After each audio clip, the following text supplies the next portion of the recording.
Bulletin की शुरुआत करेंगे बड़ी खबर से। बड़ी खबर आपको बता रहे हैं मंदसौर से, जहां पर गांजे की खेती पर पुलिस की कार्रवाई। आरोपी के खेत से गांजे के 800 पौधे जब्त। मक्का की फसल के बीच गांजे की खेती, तो ये बड़ी खबर आपको बता रहे हैं।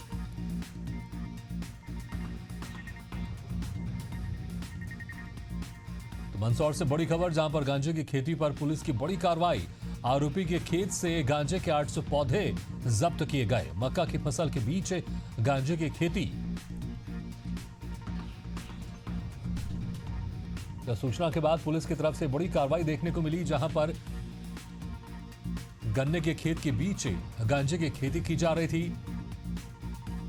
मक्का की फसल के बीच यहां पर गांजे की खेती की जा रही थी।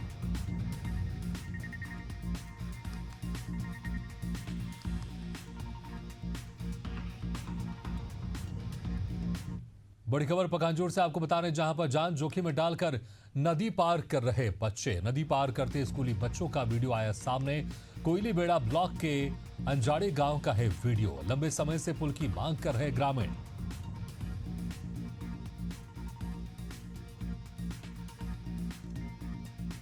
तो लंबे समय से पुल की मांग कर रहे हैं ग्रामीण, लेकिन इनकी मांग अभी तक पूरी नहीं हो पाई है, जहां पर जान जोखिम में डालकर नदी पार करने को बच्चे मजबूर हैं।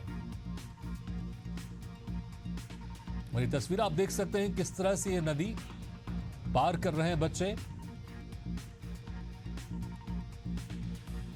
पानी के बहाव से आप अंदाजा लगा सकते हैं कि कितना खतरनाक है इस तरह से पुल पार करना। तब भी ये बच्चे मजबूर हैं इस तरह से पुल पार करने के लिए, क्योंकि वो पढ़ना चाहते हैं और पढ़ने के लिए इस तरह से मजबूर होकर नदी पार कर रहे हैं।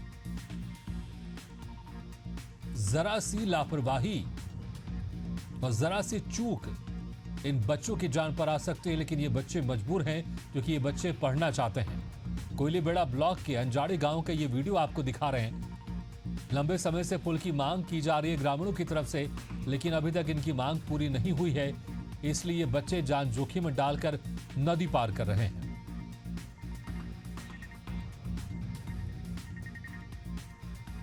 एशियन न्यूज ये तस्वीर दिखा रहा है और उम्मीद करेंगे कि इस तस्वीर के बाद अधिकारी जागेंगे और जो गांव वालों की मांग है यहां पर पुल निर्माण को लेकर, वो पुल निर्माण जल्द होगा, क्योंकि कभी भी किसी भी समय कोई बड़ा हादसा हो सकता है।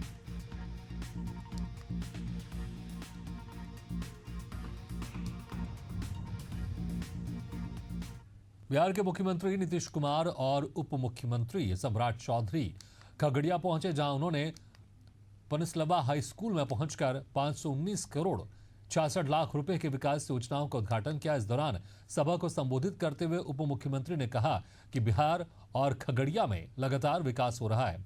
वहीं मुख्यमंत्री नीतीश कुमार ने कहा कि 125 यूनिट फ्री बिजली कई योजनाओं के बारे में बात की। समारोह में जदयू के राष्ट्रीय कार्यकारी अध्यक्ष और सह राज्यसभा सांसद प्रभारी मंत्री महेश्वरी हजारी, जिलाधिकारी समेत कई लोग मौजूद रहे।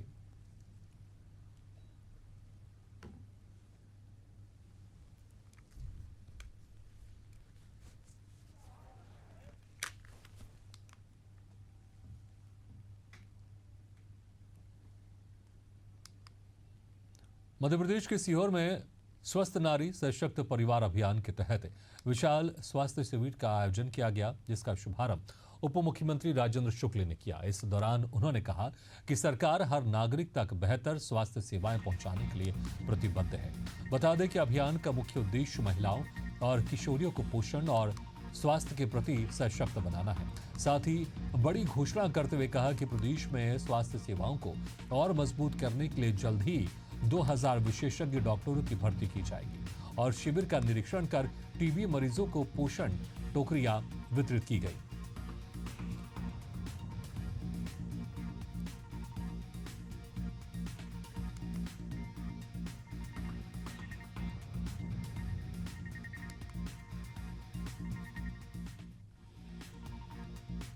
मध्य प्रदेश सरकार के कैबिनेट मंत्री कैलाश विजयवर्गीय ने शाजापुर में एक मंच से जनता को संबोधित करते हुए कांग्रेस नेता राहुल गांधी और प्रियंका गांधी को लेकर तीखी टिप्पणी की।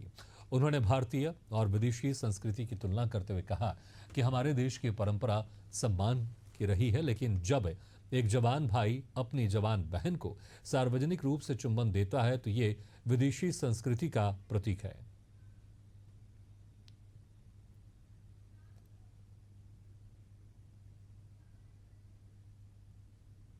ऑटोमोबाइल सेक्टर एकदम तेज हुआ है और लोगों की क्रय क्षमता बढ़ी है। मुझे कहते हुए बहुत प्रसन्नता है कि आज देश आत्मनिर्भर की दिशा में चल रहा है। पंडित दीनदयाल उपाध्याय जी ने यही कहा था कि हमें इतना सक्षम बनना है कि देश आत्मनिर्भर हो जाए और इसलिए माननीय प्रधानमंत्री जी के नेतृत्व में देश आत्मनिर्भर होने की दिशा में आगे बढ़ रहा है। और मुझे इस बात का भी गर्व है कि अब हमारी सरकार चाहे प्रदेश की हो चाहे केंद्र की हो, वह इस दिशा में इंडस्ट्रियलाइजेशन भी कर रही है, औद्योगिकरण भी कर रही है। हमारे प्रदेश के मुख्यमंत्री जी ने अभी जोनल कॉन्फ्रेंस करके बहुत सारे उद्योगों के साथ एमओयू किया है। छत्तीसगढ़ में संगठन सीजन के तहत कई बदलाव होने वाले हैं। इसमें युवा कांग्रेस में भी बदलाव के आसार दिखाई दे रहे हैं। इस दौरान युवा कांग्रेस से राष्ट्रीय सचिव और प्रदेश प्रभारी ने प्रेस कॉन्फ्रेंस की और बताया कि छत्तीसगढ़ में आयोजित वोट अधिकार रैली में वो शामिल हुए, जिसमें कांग्रेस के वरिष्ठ नेता सचिन पायलट भी मौजूद रहे। साथ ही प्रदेश कार्यकारिणी की बैठक के बारे में बताते हुए कहा कि जो पदाधिकारी एक्टिव नहीं है उनको बाहर किया जाएगा और नई पदाधिकारी चुनते समय सभी वर्गों को प्राथमिकता दी जाएगी। साथ ही बिजली बिल को लेकर बहुत बड़ा आंदोलन करने की बात कही।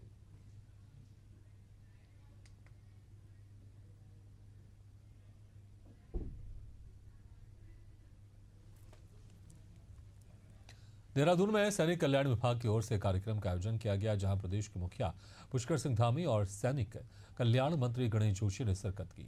वहीं कार्यक्रम में सीएम धामी ने शहीदों को नमन कर उनके परिजनों से मुलाकात की। इस दौरान सीएम ने शहीद सम्मान यात्रा 2.0 का शुभारंभ भी किया। मुख्यमंत्री ने कहा कि उत्तराखंड देवभूमि ही नहीं, वीर भूमि भी है। उत्तराखंड राज्य से देश के हर कोने में अपना बलिदान देने वाले वीर बड़ी संख्या में हैं।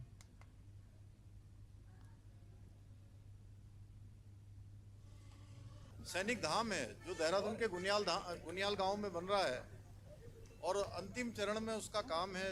लगभग निर्माणाधीन कार्य पूरा हो गया है। वहां पर उनके आंगन की पावन माटी उनके स्मरण में वहां ले जाई गई थी।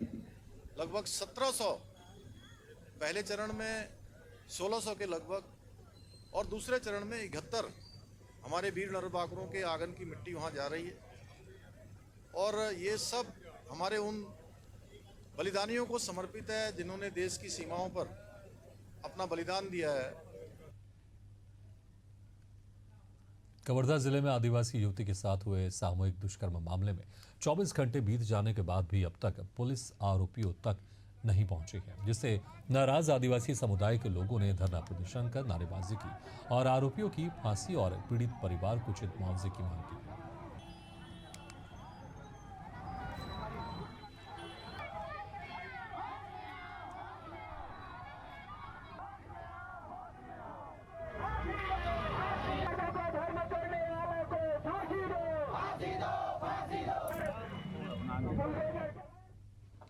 समाजवादी पार्टी के किशनी विधायक ब्रिजेश कठेरिया ने क्षेत्र की ज्वलंत समस्याओं को लेकर जिलाधिकारी को महामहिम राष्ट्रपति के नाम ज्ञापन सौंपा। ज्ञापन के माध्यम से उन्होंने क्षेत्र की बुनियादी समस्याओं के शीघ्र निस्तारण की मांग की। विधायक ने कहा कि नगर पंचायत किशनी में लंबे समय से अनेक समस्याएं जस की तस बनी हुई है, लेकिन प्रशासनिक उदासीनता के चलते इनका समाधान नहीं हो पा रहा है।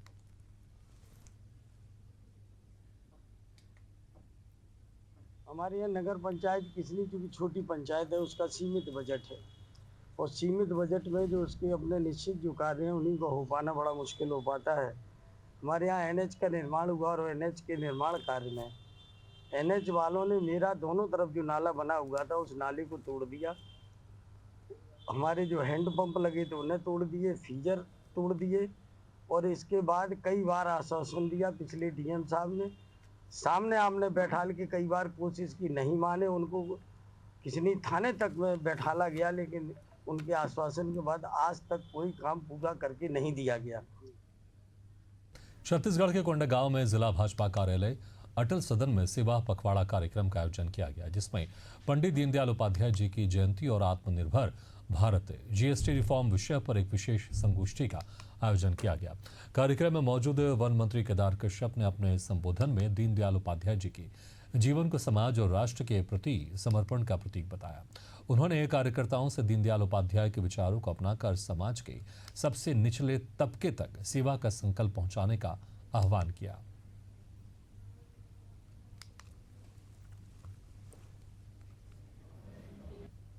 आज पंडित दीनदयाल उपाध्याय जी की जयंती के अवसर पर पूरे देश में भारतीय जनता पार्टी के समस्त कार्यकर्ता उन्हें श्रद्धा सुमन अर्पित कर रहे हैं और उनके विचारों को निचले स्तर तक पहुंचाने का काम लगातार भारतीय जनता पार्टी के समस्त कार्यकर्ता कर रहे हैं। देश के यशस्वी प्रधानमंत्री माननीय नरेंद्र मोदी जी, जिन्होंने लगातार पंडित दीनदयाल उपाध्याय जी के विचारधारा है, उसके आधार पर एकात्म मानव के आधार पर लगातार योजनाओं के माध्यम से जन जन तक पहुंचने का काम कर रहे हैं। चाहे आयुष्मान भारत योजना हो, चाहे गरीब कल्याण अन्न योजना हो, चाहे वो उज्ज्वला योजना हो, चाहे मेक इन इंडिया हो, चाहे स्टार्टअप इंडिया हो, हर वो योजना जिसमें देश के लोग सशक्त हो, आत्मनिर्भर बने। भारतीय जनता पार्टी के प्रदेश कार्यालय कुशाभाऊ ठाकरे परिसर में आज पंडित दीनदयाल उपाध्याय की जयंती पर उन्हें श्रद्धांजलि अर्पित की गई। इस अवसर पर मुख्यमंत्री विष्णुदेव साय ने उनकी प्रतिमा पर माल्यार्पण कर उन्हें नमन किया। मुख्यमंत्री ने मीडिया से चर्चा करते हुए कहा कि आज एकात्म मानववाद और अंत्योदय के प्रणेता हम सभी के आदर्श पंडित दीनदयाल उपाध्याय जी की जयंती है। हम सभी ने उन्हें श्रद्धा से नमन किया है। उन्होंने हमेशा समाज के अंतिम पंक्ति में खड़े व्यक्ति के विकास पर जोर दिया। उनकी अंत्योदय की भावना आज भी हमारी प्रेरणा है।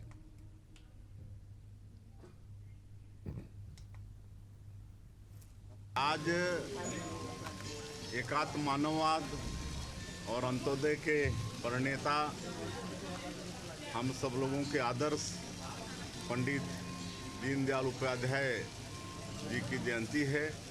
आज हम सब लोग उनको नमन किए हैं, उनको विनम्र श्रद्धांजलि अर्पित किए हैं और माननीय दीनदयाल जी ने अंत्योदय पर जोर दिया। समाज के अंतिम छोर में जो आदमी खड़ा है उसके विकास पर जोर दिया और आज चाहे हमारे देश के यशस्वी प्रधानमंत्री श्री नरेंद्र मोदी जी हों, आज भारत सरकार के माध्यम से देश के गरीबों की वो सेवा लगातार कर रहे हैं। हमारी छत्तीसगढ़ की सरकार भी अंत्योदय की सेवा में लगा हुआ है, गरीबों की सेवा में लगे हुए हैं। हम सब लोग पंडित दीनदयाल उपाध्याय जी के अंत्योदय को लेकर आगे चल रहे हैं।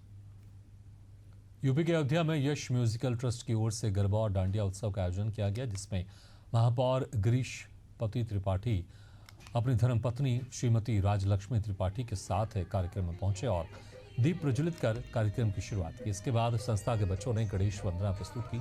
वहीं महापौर ने बच्चों के कार्यक्रम की सराहना की और उनको आगे बढ़ाने की प्रेरणा देते हुए आशीर्वाद दिया। संस्था अध्यक्ष संगीता आहूजा ने बताया कि संस्था का उद्देश्य पारंपरिक चीजों को बढ़ावा देना है।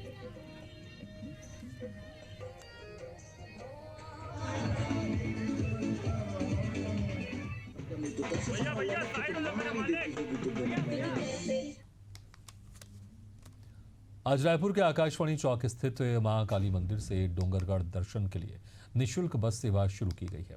इस दौरान मंत्री गुरु खुशवंत साहेब ने 4 बसों को हरी झंडी दिखाकर रवाना किया, जिसमें लगभग 300 श्रद्धालुओं के जत्थे को रवाना किया गया। ये सेवा काली माता सेवा समिति द्वारा पूरे 9 दिनों तक प्रतिदिन 4 बसों के माध्यम से चलाई जाएगी। मंत्री गुरु खुशवंत साहेब ने श्रद्धालुओं को नवरात्र की शुभकामनाएं दी।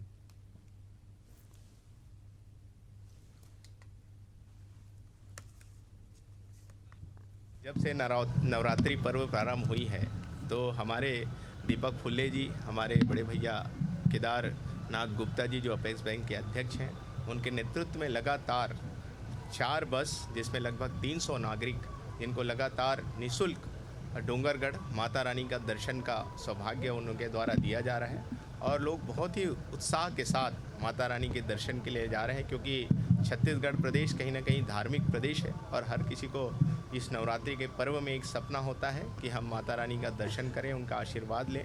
तो ये जो व्यवस्थाएं दीपक फुल्ले जी और बड़े भैया केदारनाथ गुप्ता जी के द्वारा किया जा रहा है, जिसमें आज हम लोगों ने झंडा दिखाकर उन्हें रवाना किया और माता रानी जी से प्रार्थना किया उनकी यात्रा मंगलमय हो, साथ ही उनका आशीर्वाद, माता रानी का आशीर्वाद उन सबके जीवन में बने रहे और पूरे प्रदेश में सुख, समृद्धि, शांति व्यवस्था बने रहे और उनके आशीर्वाद से हमारा प्रदेश जल्द से जल्द विकसित प्रदेश बने, ये माता रानी से हम लोगों ने प्रार्थना। छत्तीसगढ़ स्कूल एवं शिक्षा विभाग द्वारा आयोजित 25वीं छत्तीसगढ़ शालेय राज्य स्तरीय खेलकूद प्रतियोगिता आज से भिलाई में शुरू हो गई है। ये प्रतियोगिता 28 सितंबर तक आयोजित की जाएगी, जिसमें राज्य के विभिन्न हिस्सों से प्रतिभागी हिस्सा ले रहे हैं।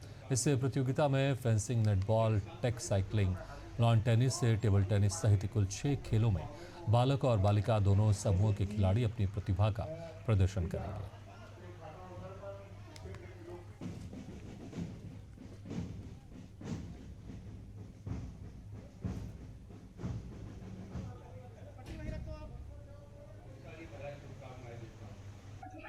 यहाँ पूरे संभाग के खिलाड़ी आए हैं भिलाई में। ये प्रतियोगिता चलेगी और जूडो, साइकिलिंग, टेबल टेनिस और अन्य खेल इसमें सम्मिलित हैं।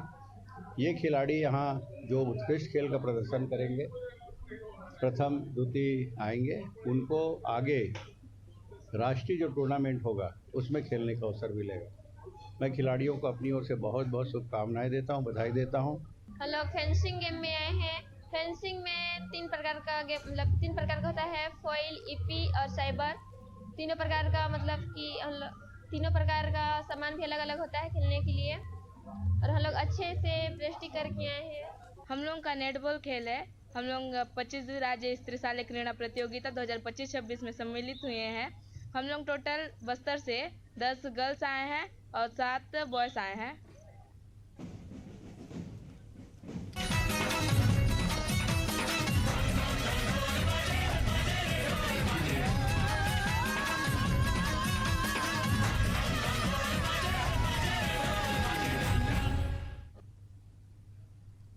एशियन न्यूज और न्यूज प्लस 21 की ओर से रास गरबा 2025 का आयोजन किया जा रहा है।